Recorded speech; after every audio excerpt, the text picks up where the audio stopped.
I want you to imagine, just think of the most charismatic person you know. Or maybe even someone you've just observed from across a crowded room. Oh, yeah, we all know that person. Right. And chances are they aren't the loudest person in that room. Like they aren't waving their arms around or dominating the conversation with sheer volume. No, usually it's the exact opposite. Exactly. In fact, acoustic science and psychology show they are likely speaking softer and at a slightly lower pitch than literally everyone else around them. Which is so counterintuitive. It really is. And yet, when they quiet down, everyone else just instinctively leans in to listen. So what is the secret to that kind of undeniable room-shifting presence? Well, I mean, it looks like an invisible magnetic field. We're so conditioned to think of that kind of presence as like a genetic lottery ticket. Oh, absolutely. You're either born with it, that effortless aura, or you're just doomed to blend into the wallpaper forever. But the sources we brought in today completely dismantle that myth. We have a really dynamic stack of materials for this deep dive. We really do. Yeah, we're looking at a breakdown by vocalogist Olivia Flanagan on vocal feminization and the literal physics of the voice. And we are layering that with 2 deep dive transcripts that analyze the psychology of feminine charisma and feminine energy. And to really ground all these theories in empirical data, Right. we also have this fascinating peer-reviewed scientific study. Right, the one published in PLOS 1. Yeah, that's the one. It analyzes a theater-based vocal empowerment program for young Egyptian women. Which is such a brilliant combination because we are essentially tracking a single concept from its microscopic physical origins. Like literally how air moves through your throat. Exactly, straight into human psychology and finally watching how those mechanics play out in a very real, complex, cross-cultural environment. So the mission for our deep dive today is to really unpack the science and the art behind the feminine voice and feminine energy. We want to figure out how this presence is constructed physically, how it functions psychologically, and most importantly, how you can actively train it to build genuine confidence. Okay, let's unpack this. Let's do it. Starting with the physical hardware. When people hear the phrase feminine voice, I feel like the brain instantly defaults to pitch. Oh, 100%. The assumption is just, speak higher. Right. And, I mean, pitch is the absolute easiest thing to measure, which is why we obsess over it. But Olivia Flanagan's blog points out that treating pitch as the only tool for vocal identity is, well, it's like trying to paint a masterpiece using only the color yellow. That is a great way to put it. Because pitch, which is really simply the frequency of your vocal folds vibrating, is just one of 4 primary building blocks of the voice. Yeah, Flanagan breaks down 3 other components that arguably matter a whole lot more. She talks about resonance, intonation, and vocal weight. Right. But, dropping terms like resonance and vocal weight can feel a bit abstract. Like, what is actually happening inside the body when we adjust these things? So to understand the mechanism, you really have to look at the anatomy of the voice in 3 parts. You have the power, the source, and the filter. So your lungs are the power, right? They push the air up. Makes sense. And your vocal folds, which sit in your larynx, those are the source. When air hits them, they vibrate. That's your pitch. If you stretch them tight, the pitch goes up. Like stretching a rubber band. Exactly like that. But the real magic happens in the filter. The filter is the empty space in your throat, your mouth, and your nasal cavity. Resonance is simply how that sound wave bounces around inside those spaces before it ever leaves your lips. Okay, so it's essentially like the difference between, say, a violin and a cello. Oh, that's a good comparison. Because they both have strings you can tune to specific pitches, right? But a cello has this massive, hollow wooden body, so the sound wave has way more space to bounce around in, which gives it that rich, dark, booming quality. Yeah, absolutely. So you could tighten a cello string to hit the exact same high note as a violin, but it will still sound fundamentally different because the physical filter, like the actual body of the instrument, is larger. Right. That is a perfect analogy. Yeah. And the wild thing is, you can actively change your filter. Wait, really? How? Well, if you raise your larynx slightly, or even just change the shape of your tongue, you are essentially shrinking the acoustic space in your mouth. Yeah. You're physically turning your vocal tract into a smaller instrument. Wow. Okay. Which creates a brighter, lighter sound. Oh, yeah. And that's resonance. Then you have vocal weight, which is how thickly or thinly those vocal folds press together. Got it. And intonation, which is just the musicality of your speech. Yeah. The emotional dips and peaks in a sentence. So we have this incredibly complex biological instrument, But this actually leads to a massive contradiction in our sources. Yes, the charisma research. Right, because we've established that people socially associate a feminine voice with a lighter, higher pitch. But the research on charisma, specifically citing social scientists like Olivia Fox-Cabane and Professor Ronald Riggio, Brilliant researchers, by the way. they really are. Their work shows that highly magnetic women often intentionally do the exact opposite Yeah. to project ultimate confidence. They lower their tone, they intentionally slow their cadence, and they speak more softly. Why does dialing down the volume and the pitch suddenly command more authority?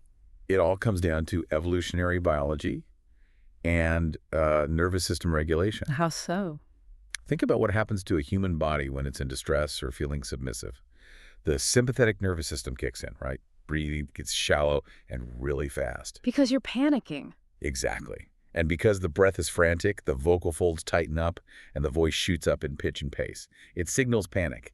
Basically, it signals prey. So a frantic, high-pitched voice literally broadcasts to the room, I am not safe, and I am desperately trying to get my words out before someone interrupts me. Precisely. So when a woman consciously lowers her pitch, slows her breath, and speaks softly, she is basically hacking the evolutionary signals of the room. Oh, that's fascinating. Yeah.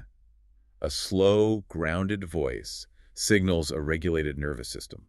It tells the listener, subconsciously, I am in complete control of my environment.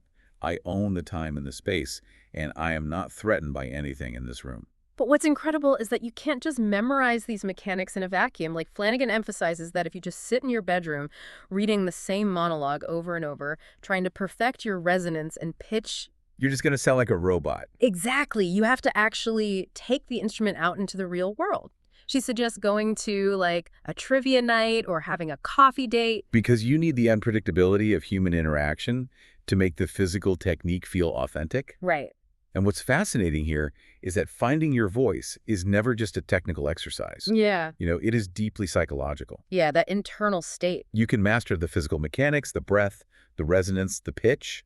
But if your internal state is panicking, the breath betrays you, the voice shakes. The whole thing falls apart. All right, the mechanics fall apart under pressure. Yeah. You really have to build an internal psychological architecture to support the physical voice. Which naturally brings us to the engine driving that internal state. Our sources refer to this engine as feminine energy. Yes, a very loaded term these days. Extremely loaded. I mean, I hear a phrase like feminine energy or self-care rituals, and my brain instantly goes to, I don't know, expensive candles, bubble baths, and wellness influencers trying to sell me an overpriced silk robe. Yeah, it sounds like a complete marketing aesthetic. Right. Is there actual psychological power in this, or are we literally just talking about spa days here? It is so incredibly easy to write it off because, you're right, the wellness industry has completely co-opted the terminology. Yeah. But the Feminine Energy audiobook we reviewed defines the concept with a really surprising amount of psychological rigor. Okay. It has absolutely nothing to do with bubble bath. It defines this energy as rigorous, unwavering self-respect. Rigorous self-respect. I like that. Yeah, it's a conscious psychological pivot away from the hyper-competitive, combative, exhausting metrics of success and moving toward a state of being internally anchored, observant, and deeply boundaried. And the audiobook illustrates this with a really compelling case study about a woman named Jennifer. She was coming out of this incredibly toxic, depleting relationship. Her nervous system was just fried. Completely fried, and her confidence was gone. But when she needed to rebuild her presence, she didn't do it by adopting this aggressive alpha dog persona. No, she used a completely different tool. She rebuilt her inner architecture using visualization. Whenever a challenge arose, she would literally visualize the archetype of a mother bear guarding her cub. Which is such a brilliant psychological tool, because that mother bear archetype isn't about being cruel or, picking fights. It is about a fierce, immovable protection of your own peace. Yeah. It allows a person to be incredibly warm, but completely unyielding when a boundary is crossed. That dual nature warmth combined with ironclad boundaries, that seems to be the core formula for magnetism. It really does. The charisma transcript breaks down the specific traits of magnetic women, and it labels this graceful confidence. They maintain eye contact. They don't fidget. They don't over-explain their decisions just to seek validation. And crucially, they are never people pleasers. And never. Faking a smile or being overly accommodating just to appease someone in the room actually destroys your charisma. Wait, really? Why is that? Because charisma requires people to trust that what they see is real. If they sense you are bending your personality to make them comfortable, they instantly lose respect for you.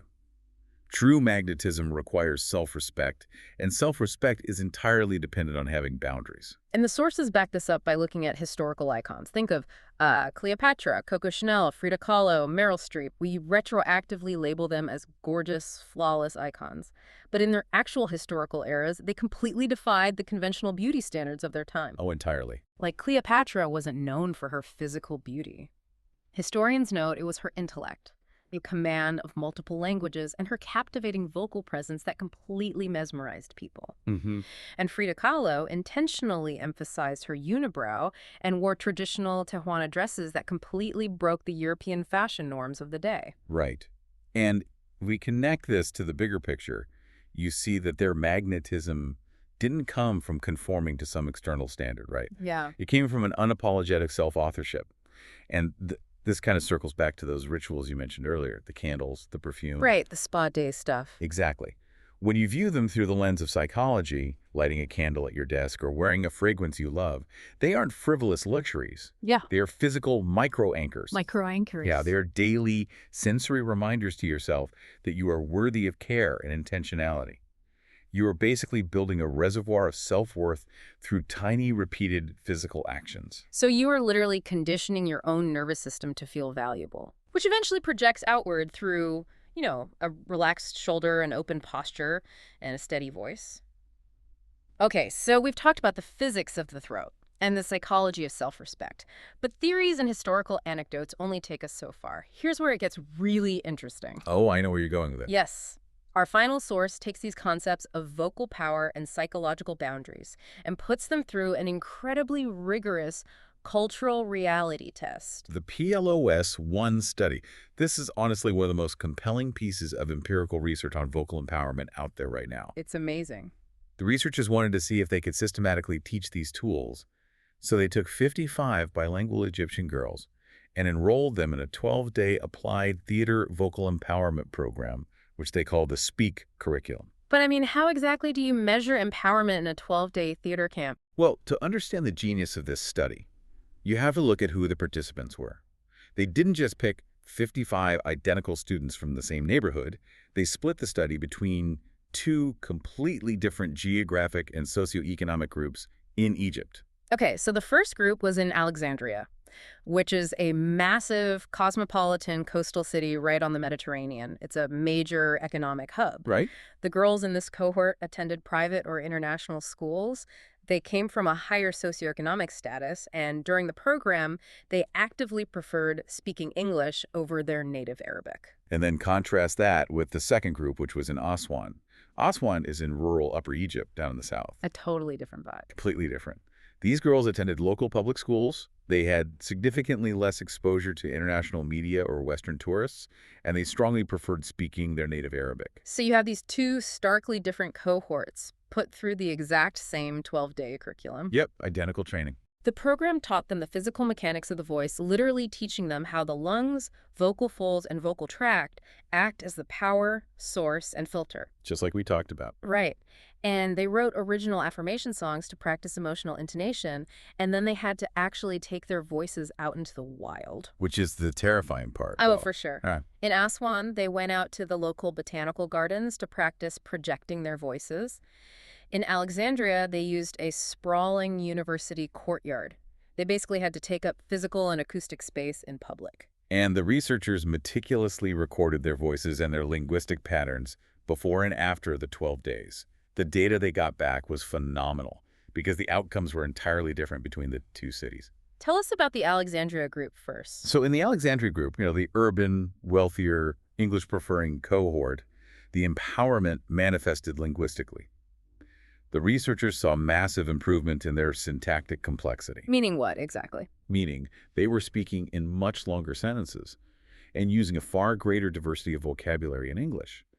Their confidence basically allowed them to take up more intellectual and conversational space. But the Aswan group, the rural Arabic-preferring cohort, they didn't show that same linguistic shift, did they? No, they didn't. Instead, they showed a dramatic physiological change. The researchers measured a significant decrease in their fundamental frequency, or F0, during spontaneous speech. And just to clarify that term for everyone, fundamental frequency, F0, that is the scientific measurement of pitch, right? Exactly. It's the literal rate at which your vocal folds open and close, measured in hertz. So the data showed that after just 12 days of empowerment training, the natural speaking pitch of the girls in Aswan physically dropped. This is the part that completely stopped me in my tracks when I read it. Why on earth would a theater program about empowerment cause a group of teenage girls from rural Egypt to subconsciously lower the pitch of their voices? This raises an important question about how humans physically embody authority. And it loops perfectly back to what we discussed earlier about the evolutionary signals of the voice. Right, the nervous system stuff. Exactly. The researchers never explicitly told these girls, lower your voice to sound more powerful. But through the process of taking up public space, discussing community issues, and just realizing their own internal worth, the Aswan girls instinctively grounded their voices. Wow. They physically tuned their biological instruments to project the authority and safety they were feeling internally. So they basically bypassed the vocabulary changes and went straight to hacking the evolutionary signals of dominance and calm. Yes. That is absolutely brilliant. And it went beyond just the sound of their voices, too.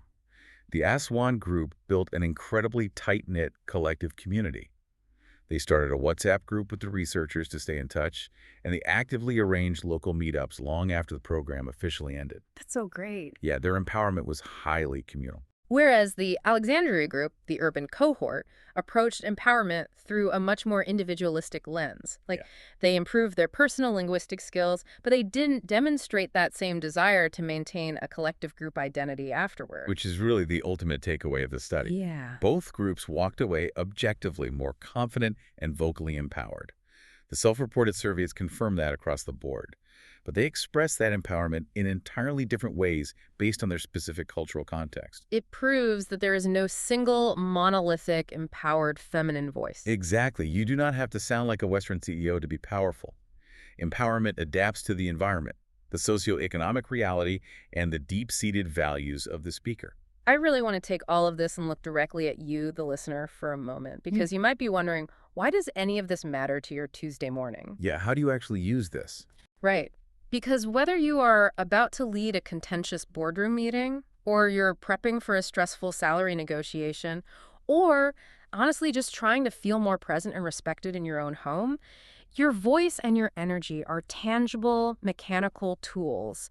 They are not genetic gifts bestowed upon a lucky few. Definitely not. They are instruments you can learn to play. The research proves it's not about being the loudest person in the room. And it's definitely not about forcing yourself to fit some impossible, archaic beauty standard. No, it's about deep intentionality. It is about cultivating the self-respect to set real boundaries and allowing your physical voice to anchor itself in that psychological safety. It's the realization that you possess the ultimate right to self-authorship. You control the power, the source, and the filter. So what does this all mean? When you layer the physiological science of vocology, the psychological traits of charisma, and the cultural realities of that Egyptian theater study, you get a really clear blueprint.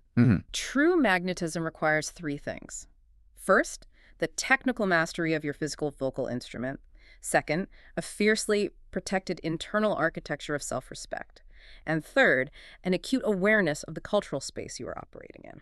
It is a brilliantly holistic system. And honestly, it leaves us with a really provocative thought to mull over. What's that? Well, we've established that your voice, your posture, and your presence are an instrument that you are constantly tuning, whether you're doing it consciously or not. Right.